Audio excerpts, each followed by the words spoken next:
Burkina Faso, concitoyennes et concitoyens. Hier, 15 janvier 2016, pour la première fois de son histoire, notre pays a été victime d'une série d'attaques terroristes, barbares, ignobles, d'une ampleur sans précédent et d'une lâcheté inouïe. D'abord, dans l'après-midi, dans le secteur du Nabao, dans la province de l'Oudala, un convoi officiel de la gendarmerie nationale a été attaqué, faisant 2 morts et 2 blessés, dont un dans un état critique. Ensuite, dans la soirée à Ouagadougou, à l'hôtel Splendide, à l'hôtel Yibi et au café Cappuccino, une attaque armée suivie d'une prise d'otage a occasionné, selon un bilan provisoire, 28 morts, une cinquantaine de blessés civils, 4 blessés parmi les forces de défense et de sécurité, dont un militaire français, 2 policiers et militaires burkinabés. 3 terroristes tués pour le moment, le ratissage étant toujours en cours. 156 otages libérés. Enfin, toujours dans la nuit du 15 au 16 janvier, le docteur Kenneth Arthur Elliott et son épouse Jocelyne, de nationalité australienne, installés à Guibo depuis 1972 et responsables de la clinique Elliott dans cette localité, ont été enlevés. Une alerte générale a été donnée aux forces de défense et de sécurité dans la zone pour les retrouver et capturer les auteurs de cet enlèvement. Au nom du peuple burkinabé, du gouvernement, à mon nom personnel, j'adresse mes condoléances aux familles éplorées victimes de ces actes terroristes. Tous mes vœux de prompt rétablissement accompagnent les personnes blessées. Je tiens à saluer le professionnalisme et la solidarité entre les forces de défense et de sécurité burkinabées et les forces spéciales françaises et américaines qui ont permis de lancer et de conduire avec succès l'offensive contre ces terroristes. Peuple du Burkina Faso, concitoyennes et concitoyens, cet acte criminel d'une rare barbarie perpétrée contre d'innocentes personnes et que l'organisation criminelle d'Al-Qaïda au Maghreb islamique vient de revendiquer, vise à déstabiliser notre pays et ses institutions républicaines et à saper les efforts de construction d'une nation démocratique, paisible et prospère.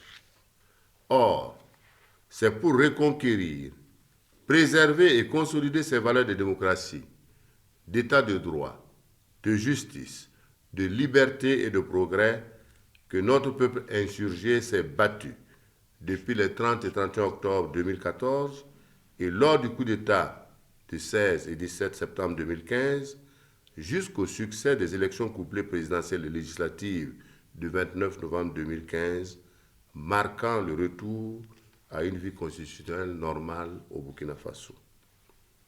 Aujourd'hui encore, face à ces terroristes et à leurs actes ignobles, nous devons nous mobiliser pour apporter la riposte appropriée afin de les mettre hors d'état de nuire. Ma conviction établit que dans l'unité et la cohésion nationale, nous sortirons victorieux de cette guerre qu'ils imposent à notre peuple ainsi qu'à tous les autres peuples du monde épris de paix et de liberté. D'ores et déjà, le gouvernement a reçu les instructions pour prendre les mesures qu'exigent les circonstances en vue de renforcer la sécurité de nos institutions, de nos lieux sensibles et publics, ainsi que celle de nos frontières et des entrées de nos grandes villes. Nous devons les mettre en œuvre dans la rigueur et la discipline, parce que désormais, la lutte antiterroriste fait partie de notre quotidien. Peuple du Burkina Faso, concitoyennes et concitoyens, lors de mon discours d'investiture le 29 décembre dernier, je rappelais notamment, je cite, « Au moment où j'accède à la plus haute charge de l'État, la situation sécuritaire dans le monde en général et dans la sous-région ouest-africaine en particulier est préoccupante en raison de l'ampleur des menaces et actions terroristes.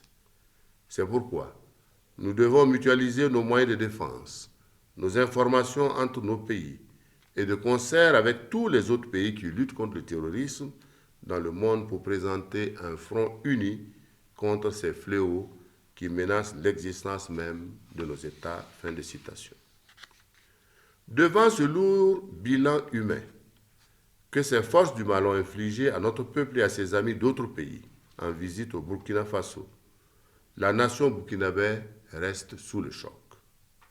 Aussi, ai-je décidé qu'à compter du dimanche 17 janvier 2016, un deuil national de 3 jours sera observé sur l'ensemble du territoire national et dans toutes les représentations diplomatiques et consulaires du Burkina Faso à l'étranger.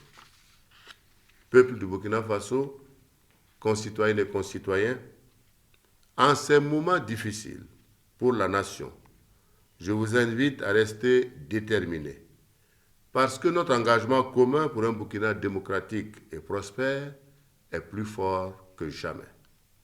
Aussi voudrais-je inviter les populations à la vigilance et à la franche collaboration avec les forces de défense et de sécurité pour dénoncer toute personne ou toute situation suspecte dans les meilleurs délais.